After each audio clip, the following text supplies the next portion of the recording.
When you have a religious belief that tells you that there's an all-loving, all-powerful God out there that cares for creation and takes an active part in the world, yet then you come across the evidence that nature is simply indifferent to creature suffering, and nature, of course, created by this all-loving God, well, that can be a setup for cognitive dissonance. And I think this is especially true for Christians who haven't studied Christian apologetics. Many theists will see natural disasters like the 2004 tsunami that killed some 300,000 people in 11 countries, and will be left with nagging doubts about why God designed the earth to have tsunamis. Or take an incident like the one in Scotland, 1996, when Thomas Hamilton walked into a kindergarten classroom and fired 109 rounds, splattering the walls with the blood of the 16 children. Even Christians who accept the idea that Hamilton committed evil because of free will can still struggle with the question of why Hamilton's free will got the higher priority over the free will of the 5-year-olds. Answers like, well, the children must be enjoying the bliss of heaven right now. Now, that may help some Christians deal with the bloodshed of the innocent, but for others, that type of answer just lays flat. The violence can be just too horrific to neatly reconcile it with a loving and all-powerful God. Now, as far as I can tell, incidents like these are usually not enough to destroy a theist's faith, but they often do leave quiet but disturbing, nagging doubts. Now, as for why these kinds of incidents only disturb faith rather than cause people to abandon their faith, I'm going to refer to an excellent video called 2.0 Deconversion, the God Concept, and I'll put a link to it in the description box. And it's put out by the ex-Christian YouTuber by the name of what looks like the word evidence, except that he uses a number 3 to substitute for the last 2 E's. Anyway, he called his former belief in Christianity a mega-belief, in that his devotion to Christianity was held together by a whole network of smaller beliefs, including things like what he saw as the evidence of creation, the evidence he saw in the Bible, his relationship with other Christians, what he saw in human morality, from prayer, and from what he believed was his personal relationship with God. So when you have a whole network of beliefs like that, you can take a hit to any one of your beliefs, but the mega belief can still hold up. It's like a platform held up by a dozen pillars. Say you study evolution and paleontology, and you find its evidence overwhelming. You become convinced that the Earth really is billions of years old. Dinosaurs dominated the planet for 160 million years. And you may find the fact that the Bible is clueless to all of this is somewhat damaging to the Bible's credibility. Now, that may be a hit to one of your pillars, but it's not faith-destroying as long as you have 11 other pillars to hold your faith up. You just have to reshape your faith a little bit. Maybe come to the conclusion that maybe people have tampered with the Bible, or maybe that any part of the Bible that clashes with the science must be just allegorical. Then maybe your observations of life lead you to conclude that prayers to God have no effect.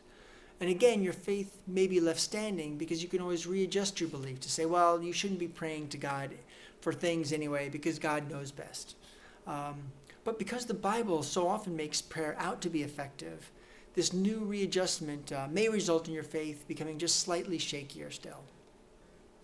In a book by the former preacher John Loftus, called Why I Became an Atheist, he makes the same point, that his Christianity was based on lots of beliefs. And it was only after a full 2 years of struggling with doubt after doubt that he became an atheist. On page 27, Loftus writes, "There were just too many individual problems that I had to balance, like spinning several plates up on several sticks in order to keep my faith. At some point, they just all came crashing down." Now, Loftus's book, it's over 400 pages long, so I'm not going to attempt to summarize it. But a few of the things that led to his disillusion of the small beliefs that led to the collapse of his mega-belief were his questions on why Genesis reflected only a primitive's understanding of the universe, why God seemed to reveal himself only in the ancient superstitious past, why his fellow Christians throughout history could never come to a consensus on how to interpret the Bible, why there was so much savagery in the Old Testament, why there are so many religions to choose from, and why the momentous decision of one's religion so often stemmed just from the accidents of one's birthplace. And of course, there was the problem of suffering and many more. For each of these problems, apologists can definitely come up with answers. But for Loftus, the answers weren't entirely satisfying, and each left quiet nagging doubts or cognitive dissonance. And now for some Christians, such as Loftus, the mounting cognitive dissonance is so great that the only way to resolve it is to abandon the faith that's causing all the dissonance, namely the Christianity. Now many Christians, however, ones I know, just accept their cognitive dissonance and live with it. One Christian told me this was part of what it meant to be a person of faith. You just have to live with unanswered questions. Now, when I read Lee Strobel's The Case for Faith, I have the book here, I was surprised by how often he and the Christian philosophers that he interviewed admitted to having, well, at least what I would interpret as having cognitive dissonance. Strobel interviews J.P. Moreland about why a loving God would torture people for eternity. And Moreland provides, so-called reasons to justify the doctrine. And at the end of the interview, Strobel writes, this is on page 191, I had to admit that when I took all of Moreland's answers together, they did seem to provide a reasonable rationale for the doctrine, yet that didn't remove any discomfort. And then he added that Moreland was responding as a philosopher and as a theologian, but he wanted Moreland's personal reaction. So on page 192, Strobel says to Moreland, you've woven some convincing arguments in favor of the doctrine, but be honest, don't you have times when you feel terribly uncomfortable about the existence of hell? And Moreland responds, absolutely. Yes, no question. But then the two of them go on to say, or at least in effect, but if this is God's will, while we're too finite to comprehend the infinite, we have to acknowledge that hell is real, and this just motivates us to save people's souls. And after Strobel leaves Moreland and is reflecting upon the interview, he later admits that he still wasn't totally comfortable with all of Moreland's arguments. But Strobel ends up concluding, and this is on page 193, that Moreland's explanations, when taken as a whole, were strong enough so that I wasn't going to let this issue of hell derail my spiritual journey. Now, I don't mean to wander off on the tangent of eternal punishment in hell. My only point is how many Christians live with certain pillars of their faith being shaky. And the problem of suffering is a very common pillar shaker, shall we say. Even though it's not strong enough by itself to actually lead to a real loss of faith. But in Epydemic's case, however, the problem of suffering doesn't seem to give him any trouble. So for better or worse, he seems unaffected by doubt, and he strikes me as cognitive dissonant free, at least for the time being. All right, I have two last things to say before I run out of time here.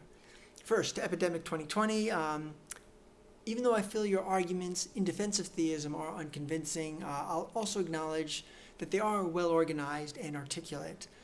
So my own, perhaps arrogant confidence that it's highly probable that religions are 100% man-made leads me to think that as you further use your skills to study the Bible and to study Christian apologetics, and as you further hone your arguments, you might just start to develop some cognitive dissonance as you try to piece it all together.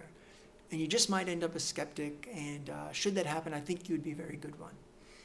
Second, to Epydemic2020 and anyone else who's listening, even though I've liked these recent exchanges and would like to continue making further video responses, I'm going to have to take a break from making any more videos for probably at least the next couple months, because my day job is overwhelming me with work at the moment, and I don't want to bore people with too many details of my personal work life. But I'll just say that the company I we merged with another company a couple of years back. And we're finally switching over to a unified database, and I'm part of the team that's creating all the training material and working out of the kinks of carrying out all our current functions using this completely new tool.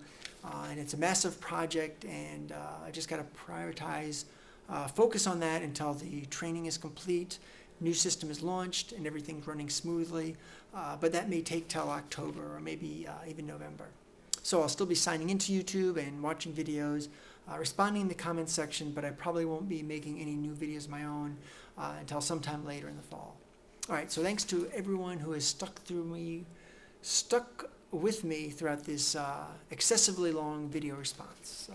Much appreciated.